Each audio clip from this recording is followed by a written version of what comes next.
اور اس سے اپنے سارے تعلقات توڑ لیے۔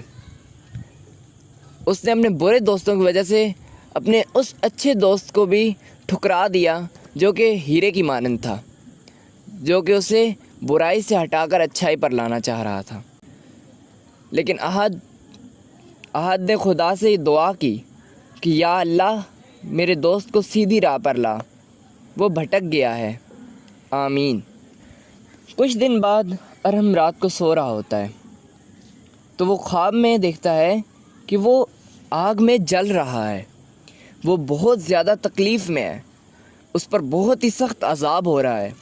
وہ اپنے پیاروں کو بلا رہا ہے مگر کوئی بھی اس کی آواز نہیں سن رہا، وہ سخت اور دردناک عذاب میں ہے۔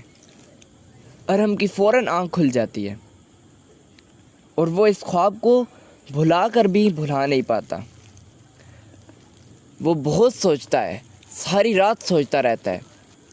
تب اسے احد کی وہ بات یاد آتی ہے جو کہ اس نے ارحم سے کہی تھی کہ ہمارے پیارے نبی صلی اللہ علیہ وآلہ وسلم کا فرمان ہے، حرام رزق پر پلنے والے جسم کو جہنم ہی کا ایندھن بننا چاہیے۔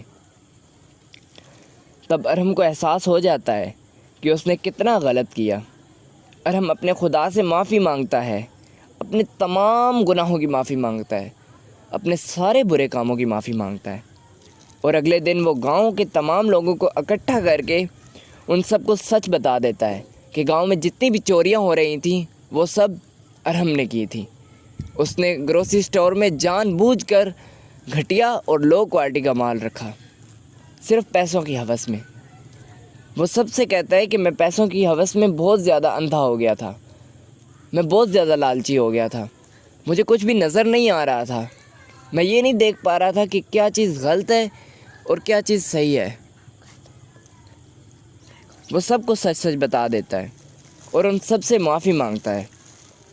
اس کے بعد ارحم ان سے کہتا ہے کہ آپ مجھے جو بھی سزا دینا چاہتے ہیں دے دیں، میں آپ کی تمام سزاؤں کو قبول کر لوں گا، مگر مجھے معاف کر دے، کیونکہ اگر آپ نے مجھے معاف نہیں کیا تو قیامت کے دن مجھ پر سخت دردناک عذاب ہوگا، مجھ سے یہ سب پوچھا جائے گا اس کے بارے میں، تو برائے مہربانی مجھے معاف کر دیجیے۔ گاؤں والے ارحم کی باتوں سے بہت زیادہ متاثر ہوتے ہیں، وہ یہ دیکھ کر بہت زیادہ خوش ہوتے ہیں کہ ارحم نے اپنی غلطی کا اعتراف کر لیا، کہ اس کو احساس ہو گیا۔ کہتے ہیں نا کہ جب بندہ اللہ سے اپنے گناہوں کی معافی مانگ لیتا ہے، جب بندے کو احساس ہو جاتا ہے کہ اس نے کون کون سے غلط کام کیے ہیں، اللہ تعالیٰ پھر اسے رسوا نہیں کرتا۔ اللہ تعالیٰ اس سے بہت زیادہ خوش ہوتے ہیں کہ میرے بندے کو احساس ہو گیا اور وہ میری طرف واپس لوٹ آیا۔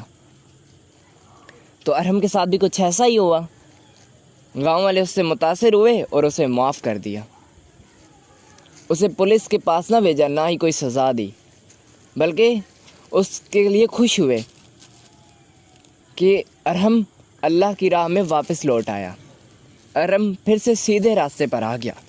اس کے بعد ارحم آئندہ ایسا کوئی بھی کام نہیں کرتا۔ اس نے گروسری اسٹور میں سے تمام لو کوالٹی کی اشیاء ان کی پرائس کم کر دی اور اچھی کوالٹی کی اشیاء لا کر رکھ دی۔ اس کے بعد ارحم نے کوئی چوری نہیں کی، ہمیشہ حلال رزق کمایا۔ تمام حرام رزق جو کہ کمایا تھا وہ تمام جو اس نے چوری کیا تھا، جس گھر سے چوری کیا تھا، ان کو واپس کر دیا اور ان سب سے معافی مانگ لی تھی۔ ارحم اب صرف حلال رزق ہی کماتا تھا۔ ویورز، ہم سب کو چاہیے کہ حلال اور جائز طریقے سے ہی رزق کمائیں، ورنہ حرام کھانے والے جہنم میں ہی جلیں گے۔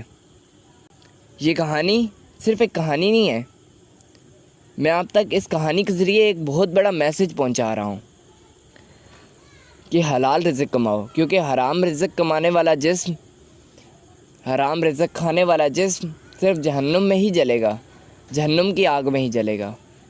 تو پلیز اس کو زیادہ سے زیادہ شیئر کریں، میری ویڈیو کو زیادہ سے زیادہ شیئر کریں تاکہ لوگوں میں آگاہی ہو سکے، جو غلط راہ پر ہیں وہ سیدھا راہ چن سکیں۔